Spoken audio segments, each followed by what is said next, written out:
This is a day I've been looking forward to for 2.5 years.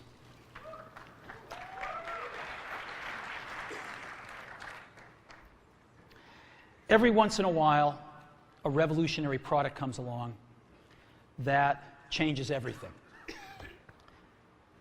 And Apple has been, well, first of all, one's very fortunate if you get to work on just one of these in your career.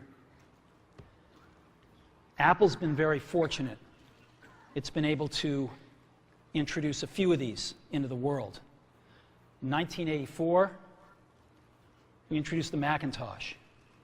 It didn't just change Apple, it changed the whole computer industry.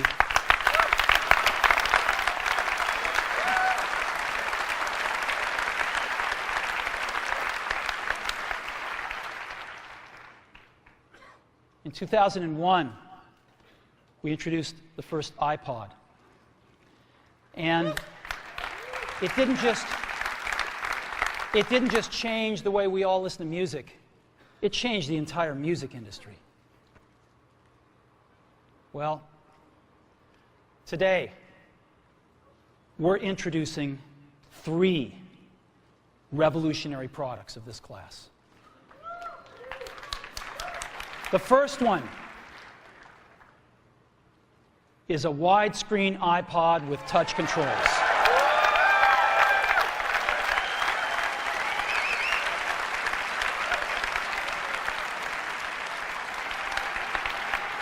The second is a revolutionary mobile phone.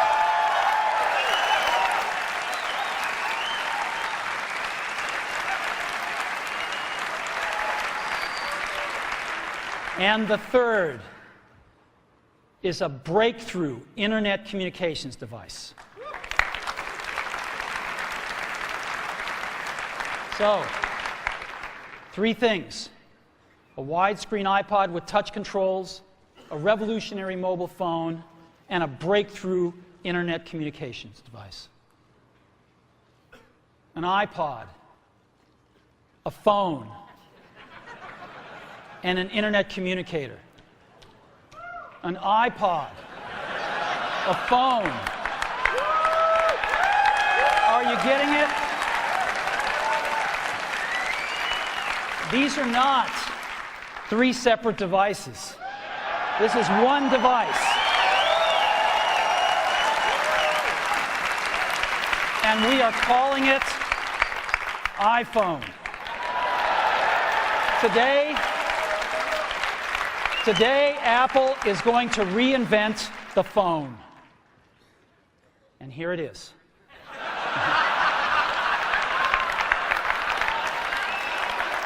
No. Actually, here it is, but we're going to leave it there for now. So, before we get into it, let me talk about a category of things. The most advanced phones are called smartphones, so they say. And they typically combine a phone plus some email capability, plus they say it's the internet, sort of the baby internet, into one device, and they all have these plastic little keyboards on them. And the problem is that they're not so smart, and they're not so easy to use. So if you kind of make a Business School 101 graph of the smart axis and the easy-to-use axis, phones, regular cell phones are kind of right there. They're not so smart, and they're not so easy to use. But smartphones are definitely a little smarter, but they actually are harder to use. They're really complicated. Just for the basic stuff, people have a hard time figuring out how to use them. Well, we don't want to do either one of these things. What we want to do is make a leapfrog product that is way smarter than any mobile device has ever been and super easy to use. This is what iPhone is. Okay? So, we're going to reinvent the phone. Now, we're going to start with a revolutionary user interface. Is the result of years of research and development, and of course it's an interplay of hardware and software. Now, why do we need a revolutionary user interface? I mean, here's 4 smartphones, right? Motorola Q, the BlackBerry, Palm Treo, Nokia E62, the usual suspects. And what's wrong with their user interfaces? Well, the problem with them is really sort of in the bottom 40 there. It's this stuff right here. They all have these keyboards that are there whether you need them or not to be there. And they all have these control buttons that are fixed in plastic and are the same for every application. Well, every application wants a slightly different user interface, a slightly optimized set of buttons just for it. And what happens if you think of a great idea 6 months from now? You can't run around and add a button to these things. They're already shipped. So what do? It doesn't work because the buttons and the controls can't change. They can't change for each application, and they can't change down the road if you think of another great idea you want to add to this product. Well, how do you solve this? It turns out we have solved it. We solved it in computers 20 years ago. We solved it with a bitmap screen that could display anything we want, put any user interface up, and a pointing device. We solved it with the mouse, right? We solved this problem. So how are we going to take this to a mobile device?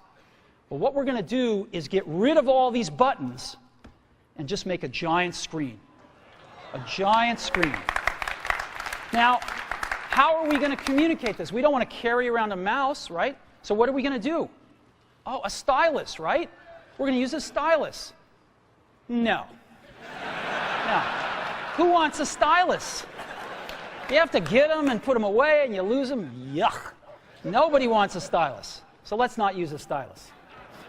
We're going to use the best pointing device in the world. We're going to use a pointing device that we're all born with. We're born with 10 of them. We're going to use our fingers. We're going to touch this with our fingers. And we have invented a new technology called multi-touch, which is phenomenal. It works like magic. You don't need a stylus. It's far more accurate than any touch display that's ever been shipped. It ignores unintended touches. It's super smart. You can do multi-finger gestures on it. And boy, have we patented it.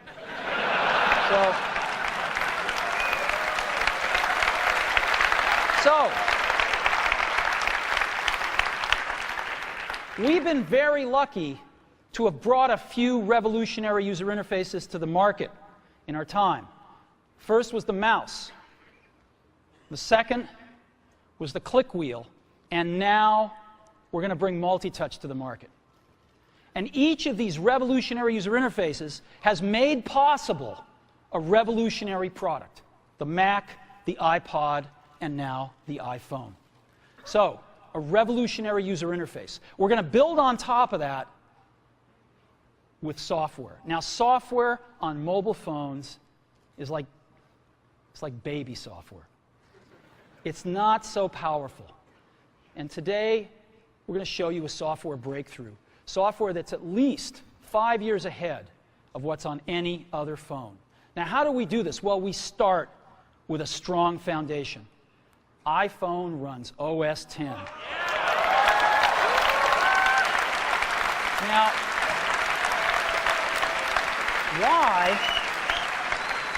why would we want to run such a sophisticated operating system on a mobile device? Well, because it's got everything we need. It's got multitasking. It's got the best networking. It already knows how to power manage. We've been doing this on mobile computers for years. It's got awesome security and to write apps.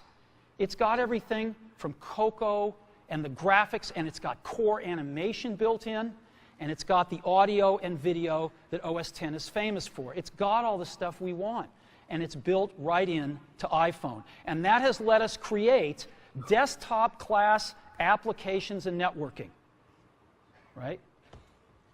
Not the crippled stuff that you find on most phones. This is real desktop-class applications.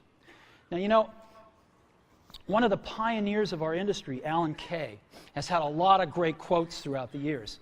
And I ran across one of them recently that explains how we look at this, explains why we go about doing things the way we do, because we love software. And here's the quote. people who are really serious about software should make their own hardware. You know? Alan said this 30 years ago, and this is how we feel about it. And so we're bringing breakthrough software to a mobile device for the first time. It's 5 years ahead of anything on any other phone. The second thing we're doing is we're learning from the iPod, syncing with iTunes. You know, we're going to ship our 100 millionth iPod this year, and that's tens of millions of people that know how to sync these devices with their PCs or Mac and sync all of their media right onto their iPod, right? So you just drop your iPod in, and it automatically syncs. You're going to do the same thing with iPhone. It automatically syncs to your PC or Mac right through iTunes. And iTunes is going to sync all your media onto your iPhone, your music, your audiobooks, podcasts, movies, TV shows, music videos, but it also syncs a ton of data. Your contacts, your calendars, and your photos, which you can get on your iPod today, your notes, your bookmarks from your web browser, your email accounts, your whole email setup, all that stuff can be moved over to iPhone completely automatically. It's really nice. And we do it through iTunes. Again, you go to iTunes and you set it up, just like you'd set up an iPod or an Apple TV. And you set up what you want synced to your iPhone. And it's just like an iPod. Charge and sync. So sync with iTunes. Third thing I want to talk about a little is design. We've designed something wonderful for your hand. Just wonderful.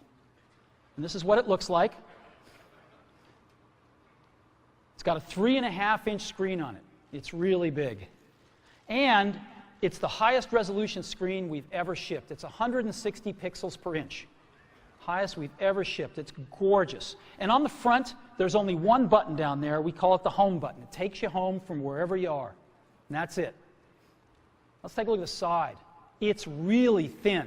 It's thinner than any smartphone out there at 11.6 millimeters. Thinner than the Q, thinner than the Blackjack, thinner than all of them. It's really nice. And we got some controls on the side. We got a little switch for ring and silent. We've got a volume up and down control. Let's look at the back. On the back, the biggest thing of note is we got a 2-megapixel camera built right in. The other side, and we're back on the front. So let's take a look at the top now. We've got a headset jack, 3.5 millimeter. All your iPod headphones fit right in. We've got a little tray for your SIM card. And we've got one switch for sleep and wake. Just push it to go to sleep, push it to wake up. Let's take a look at the bottom. We've got a speaker, we've got a microphone, and we've got our 30-pin iPod connector. So that's the bottom. Now, we've also got some stuff you can't see. We've got 3 really advanced sensors built into this phone. The first one is a proximity sensor. It senses when physical objects get close. So when you bring iPhone up to your ear to take a phone call, it turns off the display and it turns off the touch sensor instantly. Well, why do you want to do that? Well, 1, to save battery, but 2, so you don't get spurious inputs from your face into the touchscreen. Just automatically turns them off, take it away, boom, it's back on. So it's got a proximity sensor built in. It's got an ambient light sensor as well. We sense the ambient lighting conditions and adjust the brightness of the display to match the ambient lighting conditions. Again, better user experience, saves power. And the third thing we've got is an accelerometer, so that we can tell when you switch from portrait to landscape. It's pretty cool. I'll show it to you in a minute. So 3 advanced sensors built in. So let's go ahead and turn it on. This is the size of it. It fits beautifully in the palm of your hand. So an iPod, a phone, and an internet communicator. Let's start with the iPod. You can touch your music. You can just touch your music. It's so cool. You got a widescreen video. You can find your music even faster. Gorgeous album art on this display. Built-in speaker, and why not? Cover flow. First time ever on an iPod. And so rather than talk about this some more, let me show it to you.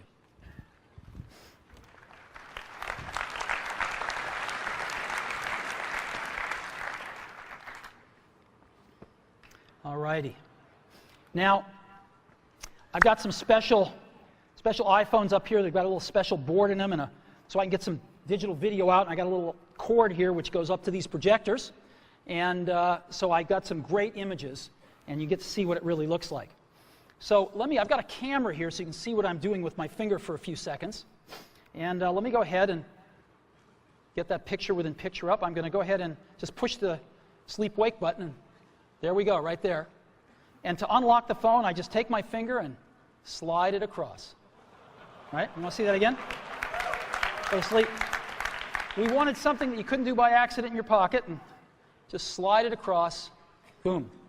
And this is the home screen of iPhone right here. And so if I want to get in the iPod, I just go down that lower right-hand corner and push this icon right here, and boom, I'm in the iPod. I want to get home, I push the home button right here, and I'm home.